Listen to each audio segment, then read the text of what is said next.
नहमदुहु व नसल्ली अला रसूलिहिल करीम। एक सवाल रावलपिंडी से हमारे पास आया कि क्या गमगोल शरीफ वाले पीर साहब को ज़िंदा पीर कह सकते हैं या नहीं। तो आपका असल नाम हज़रत शाह अल मारूफ सरकार ज़िंदा पीर रहमतुल्लाह अलैह है। आपकी जो पैदाइश हुई है 1912 में कोहाट में हुई, और आपकी जो वफ़ात है 1999 में कोहाट गमगोल शरीफ में हुई। तो आपको ज़िंदा पीर कह सकते हैं जी। ये रूहानी एतबार से कहा जाता है, बरज़खी एतबार से कहा जाता है। ज़ाहरी तौर पर तो आप इरशाद फरमा चुके हैं। तो औलिया वफ़ात के बाद ज़िंदा होते हैं जी, और अल्लाह रब्बुल इज़्ज़त ने इन्हें हमसे बेहतर ज़िंदगी बख्शी है।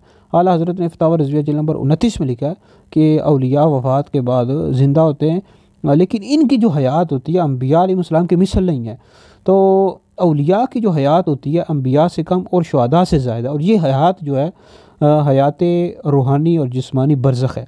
तो बहरहाल ये कहा जाता है इनको ज़िंदा पीर, ये कह सकते हैं रूहानी एतबार से, बरज़खी एतबार से कहा जाता है, कोई हर्ज नहीं है, कह सकते हैं।